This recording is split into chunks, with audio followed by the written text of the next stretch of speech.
Welcome back to another episode of The Real Franchise, a podcast that goes where others simply won't. An unfiltered view of franchising, business, mindset, and everything that we stand for when it comes to supporting a community of small business owners. Join me, Brianna, the CEO for James Home Services, and Justin, one of our owners, as we unpack it all with no topics off limits. Justin, it is the 29th of January 2026, and we are recording our first episode for the year. You and I have both had an interesting start to 2026, let's just say, on the life side of things. Yes. You've had some structural upheaval, you've moved. There's been anybody who's moved knows that there is just so much stress and pressure that goes with moving. I wanted to start on a different note for us. Any lessons in the last 4 to 6 weeks of your life that might actually offer some value to anyone listening about change? One of the lessons through it, and we were just discussing, I think possibly in the coming weeks you might share on it, through it, my upheaval, you were going through life-threatening situations in Victoria with you and your family and property and stuff like that. And that sort of helped keep things in perspective, whilst it might have been a bit stressful for me, shifting houses, looking for houses, trying to sell a house, trying to, all the things that go on. Here you were struggling, like in the forefront of all of that. But that's another topic for another day. But that helps, I think, through upheaval, keeping ourselves grounded. And we're here to talk, about business. And, I think particularly today we're going to talk about when not to start a business and those sorts of things. And for me, the lesson in it is, and we'll dive into this, I hope, in this discussion, but if you're in business, it's got to be the forefront of mind. Like in my role in James, I walk through the information part of the journey. I'm sort of the front end of the business, meeting people who are looking, and people inquire. So particularly at the start of the year, a lot of people are thinking, heck, I don't want to go back to my job. I'm looking for change. They're scrolling through Facebook and stuff like that, and they find our advertising, they inquire. And I have to be professional, prompt. And so, yes, lots is going on in the background, but it's the business that generates the income and to be able to live and to do these things. So if that falls apart, nothing else works. And I think the big message learning for me that I want to share to everyone is, if you're in your own business, if you're considering business, the business has to stay front of mind. I think where we see people struggle in our business, in any business, is when their world comes to the front, if that makes sense, the challenges and concerns and stuff. So anyway, that's my big takeaway, that through it all, you've got to keep being professional, running a good business. We call it delivering gold medal service, uninterrupted. And so you have a business hat on and you have a personal hat on, and business hat has to be front of mind.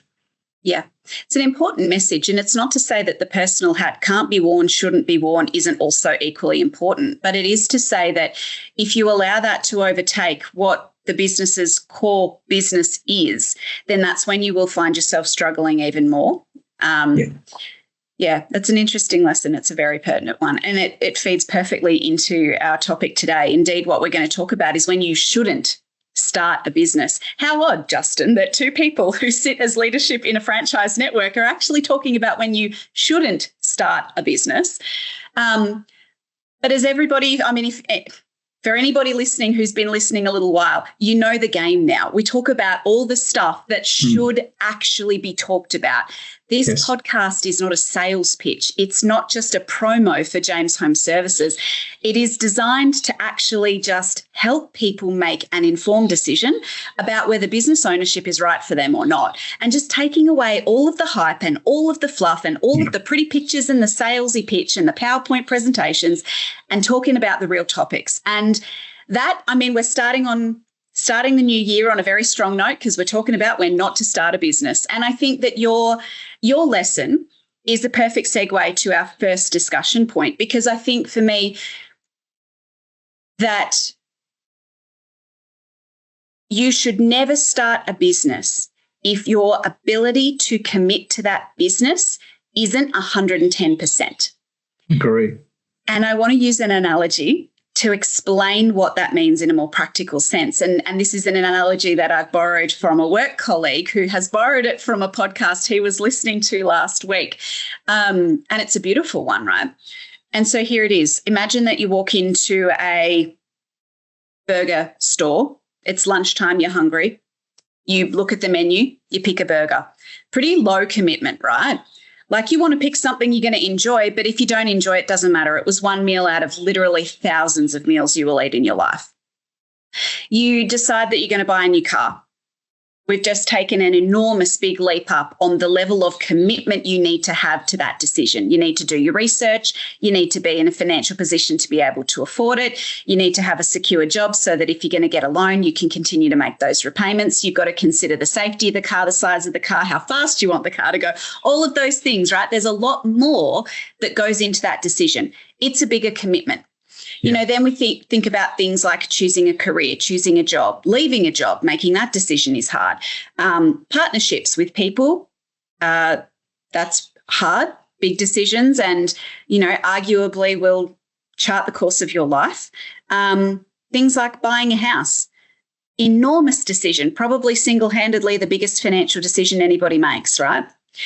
And as I have introduced each of those examples, we have moved up the hierarchy in level of commitment that you must have to that decision you're making.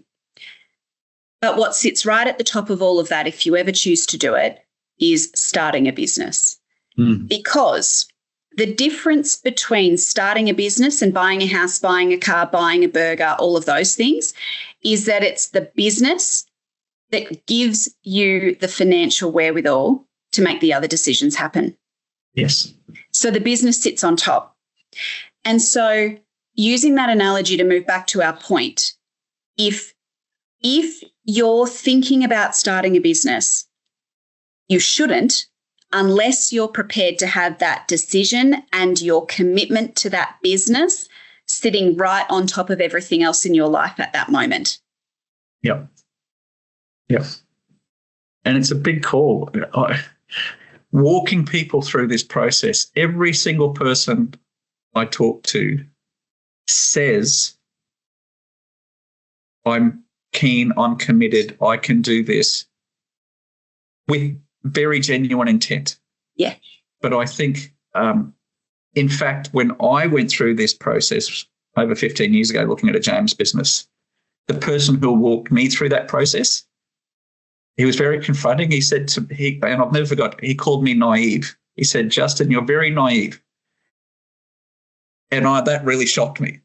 And I must admit, and it was a good thing because it made me go, well, what do you mean by that? You know, he used to call that his $1 million question. What do you mean by that? And so he challenged my thought and got me to start to dig deeper. And was I really committed? Did I really have the financial resources? Could I, you know, and it got me looking deeper into, because I think whatever business we're looking at, whatever job we're looking at, up front, like if it's still operating successfully, up front, it will always look great. Yeah. Whatever it is. But I think the most important questions, we need to look inside first. So this one here, I think, this is why I think talking about it first, because we both agree. I'd say it's the number one thing. Can you genuinely put in the commitment and the passion? Yeah. And I was just thinking, one of the tasks I did last year was create a matrix. And so we have, between us over the last 4 or 5 years, we've started so many people, particularly with our subscription model. We've seen what makes people really successful and what doesn't. And so part of my role is, as you know, approving people to start a business. And we're looking at these sort of things, you know, what are people committed to and what are the distractions? And, you know, I'd love to dig a bit deeper. So number one for us, I think we agree, is that passion, but genuine commitment, understanding the cost, the pain. You know, yes, I've been moving house, but I can't just take a week off, like not now, and I'm one of the owners of the company. It's just you've got to turn up. Tough stuff happens in life. You went through some enormous family upheaval and challenges in the last 2 weeks, but every night you were still checking in on your computer. You were still doing stuff, because I think we both really get this concept. And if you're going to be successful in your own business, you're going to have to pay the price. Yeah. Actually, that's the perfect segue to what I think is, where you're wanting to go and where you're wanting to dive in more deeper, which is one of the things that you really notice a lot when people first make an inquiry with you. One of the things we both notice is that we get a large volume of inquiry. But in that is a lot of people who just haven't really done their research at all, right? Yeah. Do you want to share sort of what your observations are? And then sort of the point that we're making here is really around the importance of doing your research and understanding what you're about to jump into. Yes. I think I would say more than half of the people that inquire to us, it's like a knee jerk. It's like, oh, that looks interesting. That looks cool. Yeah, I hate my boss, or it's been a tough week at work. Yeah, I could work for myself. Bang, and submit an inquiry. And then, oh, wow, someone calls them. Oh, no, I'm talking to someone. And I think that's not, we're talking about today when not to start a business. That's when not to start a business. Yeah. A business is a big decision. Like you just said, yes, buying a house is a massive decision. But it's your business, it's your income source that delivers you that house. And so in a very real sense, I think buying a business is more significant than buying a house. And so you should be doing your research. And there's so much I think we can talk to. And I know you're doing a TikTok channel, just to give that a plug on these sort of things. There's so much I could talk about when you are doing your research. If you're looking at joining a franchise, they got to be transparent. They got to be letting you talk to real people. And, maybe one of our next episodes, we do talk about, how to choose the right sort of franchise, because you need to get that information. And that information needs to also be at a relevant time. True. We were speaking to a guy yesterday who just wanted all the facts and numbers now. How much profit a month, a week could he make? Like, all good questions. But that's irrelevant till you know what your costs are and how the businesses run and work that generate that. Yeah, so and does it meet his objectives? What's he actually looking for?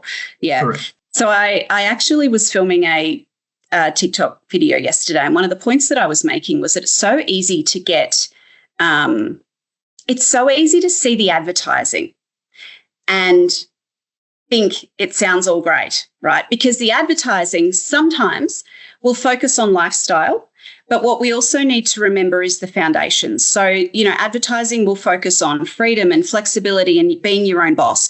Remember that those are all outcomes. Yes.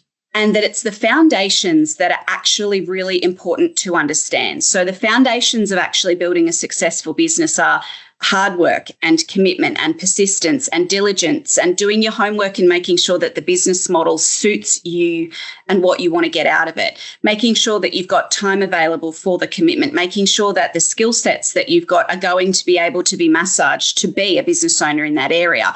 You've got to actually be, particularly when you're looking at a franchise network, you've got to be sure that the foundations of their network are going to carry a successful business for you. So their systems are great, their processes are great. They can evidence any claims about revenue. They can evidence any claims about support. Support that sounds vague or generic probably doesn't exist in the way that you're thinking. So all of those things come into play when you see an ad for anything that you're thinking about purchasing, right? And it's really easy, in advertising, we've got all of 0.01 of a second to grab someone's attention. So we talk about the outcomes because those are the things that people are interested in knowing. What can I get from this product or service, etc.? So advertising naturally talks about outcomes. What you want to make sure is that when you do inquire, you have either done research or you have an appetite to learn about those foundations. Yep. It's totally fine to inquire if you're right at the beginning and you just want to start to find out a little bit about franchising or starting a business, or, whether this might be for you or not. We're not saying don't make an inquiry unless you're well researched. What we are saying is make an inquiry with your eyes open, and make an inquiry knowing that the process that we will take you on, I can't speak for others, but the process that we will take you on is an information journey. And in that information journey, what we're going to share with you, we are going to talk about outcomes, but we're also going to build your understanding of the foundations that we've built as a network that will carry you to those outcomes. And that's the important part. You shouldn't start a business if you don't have an appetite to understand the foundations. Yes. So true. So true. Yep. I think there's something else that's a real standout for you and I that we observe quite a lot, and it really comes down to priorities and basically what else is happening in that person's world. So what you and I have learned in the last 6 years of helping people start businesses in this country is you shouldn't start a business if your life has too many other significant competing priorities. Do you want to throw some practical light on what I mean by that? Yeah, absolutely. And this point is very closely linked to the first point about it being front of mind, about it being, because to particularly start a business, it's 150% effort. It's probably going to be the toughest thing you've ever done. We're here to support. We've got the systems, processes, marketing, all of that. So it's a heck of a lot easier starting with us, in my biased opinion, right? But we have the results to prove that. So some of the practical, to answer your questions, we don't have lots of young mums join us, that are looking after kids, family, whatever, because that, for all the right reasons, the kids, the family, the household are the number one priority, right? And when you put in context of what we're saying, the business needs to be the number one priority. There's obviously going to be conflict because, you're building regular customers and your customers are expecting you now, but the kids have all gone down sick and you've got to be at home to look after the kids or take them to a specialist appointments and there's just this conflict and it makes it extremely difficult. You might be caring for your elderly parents full time and you've got to be there and you've got to be running them around between, and be on call. And once again, there's conflict. I think there's a really interesting point to put in there just quickly, and it's sort of a caveat to say that these situations can work if you have an incredible network of support around you. Yes. That's where we see it work really well. Yes. But also that network actually takes out that conflict you're referring to, because where you have a clash, business v kids, business v parents, business v health, you've got a network that can help you carry what's happening in your personal life. It's when you don't have a network and when you've got those conflicting major things happening in your world that conflict happens. And inevitably what we've observed is that naturally and very understandably, the kids are the priority. The parents are the priority. The health is the priority. It should be. Your life is more important, and those things are more important than a business. Yep. But the point we're making is that if you've got these big things happening in your world, take some time to genuinely consider whether you can add another big priority onto your plate, because it just might not be the right time. Yeah. And this podcast, we're talking about when not to start a business. Yeah. Right? In any business, if someone's talking to me about starting a coffee shop, or if they were asking my advice and that was going on in their world, I would say, is now really the right time to start this? This might be the right thing for you, but is it the right time? And I find with all these personal things, with life happens, right? So business might be right for you, but is it the right time? And I think it's working out the right season in life for you. And that's through the process. So many people that I walk this journey through, we go and agree, look, yeah, maybe come back in 12 months. Maybe it's, these are, and I work with a plan on people. Like some people I meet with every month that might start with this in 12 months' time. There's things going on in their personal circumstances that they're getting into the right places so that they've got every chance of success. Because what I observe is if people run out and start any business when they've got these other things going on, they're really putting a big hurdle, an extra hurdle in front of themselves to success. And so much of what you and I do, I think, with our business model and our processes is to remove as many hurdles as possible for people to success. I think I really see that as a key part of our roles in the journey we take people through, to remove hurdles, to give people the best chance of success. Yeah. And so that's why we're doing this video. We're not to start. The other little one that just came to mind that sort of comes into priorities, so many people that I think look to start a business that I'm speaking to don't have any basic financial resources. It's a whole nother big topic. But, if you're going to start any business, remember, if you're in a job now and you're relying on that pay packet to meet your bills each week, when you stop your job, well, the pay packet stops. Do you have anything to keep you going for X number of weeks or months or whatever that particular business, when you sit down and do your homework and research and resources and, cash flows and business plans, make sure you've got. So I guess in light of this, when not to start a business, if you don't have any basic financial resources, might not be the right time, because that's then another hurdle you're putting in front of yourself. Yeah, that's right. I think that's a really beautiful analogy. What we're trying to do is remove hurdles. And, this episode might seem a little bit counterintuitive to a lot of people listening. We're the leadership of a franchise network in Australia, very well known, long-standing in the home services sector. You would think that the owner and the CEO would be absolutely just standing on the top of the cliff screaming, everybody should start a business with us. But actually, we want people to start a business with us when they're committed, when they have the time, when they have the inclination, when they have the passion, when it fits into their life, when they've done their homework and they're really sure they're ready for this, and when they're financially secure. And if you're in that position and you've ticked all of the boxes and you think that this is something that might get you where you want to go in life, then we would love to chat.